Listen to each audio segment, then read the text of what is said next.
Ala satu dum logam atau tong pembakaran berfungsi sebagai wadah pipolis sebagai pembakaran tidak sempurna.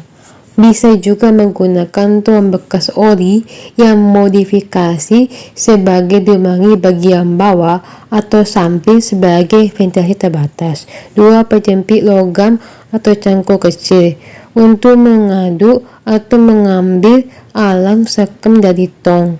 3. Alat pemantik atau lokok gas untuk memulai pembakaran bahan bakar awal. 4. Tuku bakar atau pengapian sederhana. Bila tidak menggunakan mendung, bisa membuat tungku dari batu bata atau tanah liat sebagai tempat pembakaran.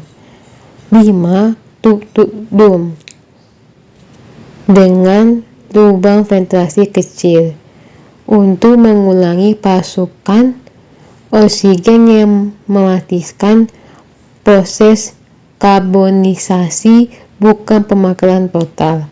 6.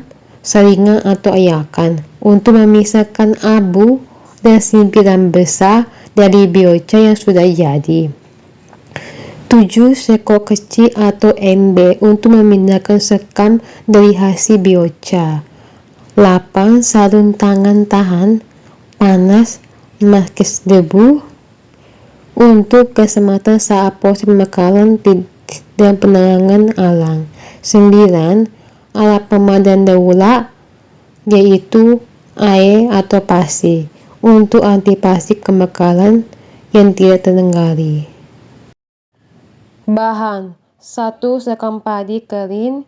Bahan utama: dum logam atau tong pembakaran bisa dimodifikasikan. 3. Pemati api atau korek. 4. Bahan bakar awal: kayu kecil dan daun kering. Alat pemadam api, air atau pasir untuk keamanan. 6. Halus tangan masker untuk perlindungan diri. 7. Paku. 8. Kalung. 9. Raffia.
Ala 1 ember atau bak plastik dengan penutup.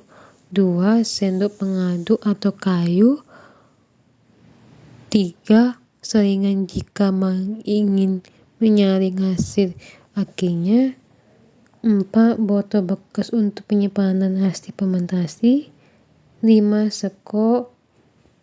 6 papan kayu. 7 palang. Kemudian bahan itu ada air belas 1 liter, air kelapa 1 liter, tai sapi segar 1 kilo, sekam padi yang sudah menjadi hitam 100 gram, daun semuti dicincang dengan kayu 250 gram, gula pasir 100 gram, air bersih 5 liter. Langkah-langkah 1. Daun semuti dicincang kecil-kecil menggunakan palan di atas alas kayu atau tanah. 2. Siapkan sebuah bahan sesuai dengan takaran. Kemudian langkah kedua, pencampuran bahan. Masukkan air belas, air kelapa, tai sapi atau kotoran sapi, sekam padi, sekam hitam, daun semuti dicincang, gula pasir, bedah ke dalam ember. Terus tambahkan air bersih sebanyak 5 liter. Aduk hingga semua bahan tercampur dengan rata. 3. Fermentasi dari hari ke-0 hingga sampai hari ke-3. Kemudian setelah itu tutup dengan ember dengan lapa atau tutup dengan kalung yang sudah dilobek, tutup dengan lapa. Tapi sisakan sedikit cairan udara. Simpan di tempat teduh dan diamkan selama 3 hari. Setelah itu kita tunggu selama 3 hari. Dalam pencegahan 3 hari itu, membuka ember atau membuka kalung, periksa aroma, ada asam manis, warna coklat, kehitaman, dan gelembung. Jika fermentasinya sudah baik, lanjut ke proses berikutnya. 5. Bari sekop atau pengadukan. Aduk bahan menggunakan sekop dari bagian bawah ke atas. Pengaduk dilakukan selama 5 menit agar fermentasinya secara merata. Dan tutup kembali ember atau kalung. 6. Penyaringan atau penyimpanan. Setelah 1-2 hari tambahan, cairan disaring. Masukkan cairan ke dalam botol, disimpan. Ampasnya dapat digunakan sebagai kompos padat. Itu langkah-langkahnya. Semusi setelah dicincang, dia berfungsi sebagai pepercepat penguairan. Daun yang dicincang menjadi potongan kecil akan lebih cepat terurai oleh mikrosasi saat fermentasi. Memperluas permukaan, semakin kecil potongan semakin luas permukaan daun yang bisa diakses oleh bakteri dan jamu fermentasi. Memudahkan penyampuran, daun yang sudah dicincang mudah bercampur merata dengan bahan lain seperti air belas, air kelapa, dan tai sapi atau kotoran tai sapi. Hasil pengamatan. Warna menghitam alami petanda proses penguraian berjalan. Tekstur agak basah akibat hujan, tidak berlendir. Bau sedikit asam dan tidak busuk, wajar pada proses fermentasi.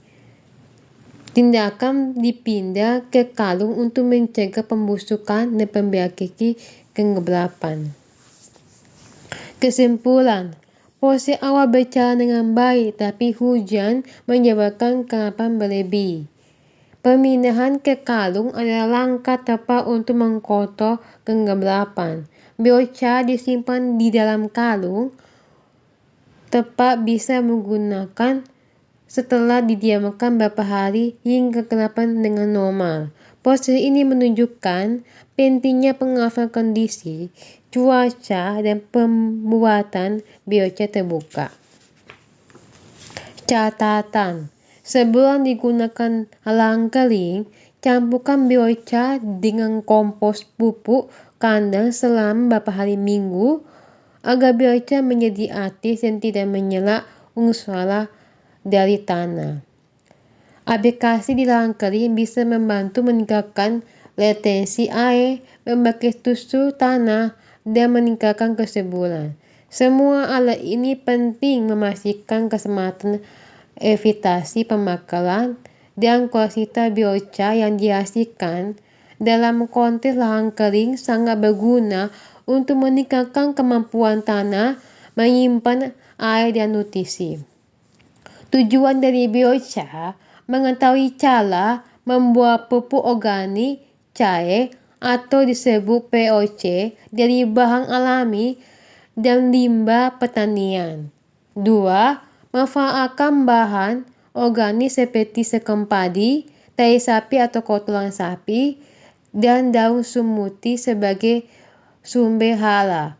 3. Melatih keterampilan pengolahan bahan organik menggunakan alat sederhana seperti palang. 4. Mengenapi proses fermentasi selama 3 hari, serta pentingnya mengaduk ulang. 5. Mengetahui bahwa I don't need no light to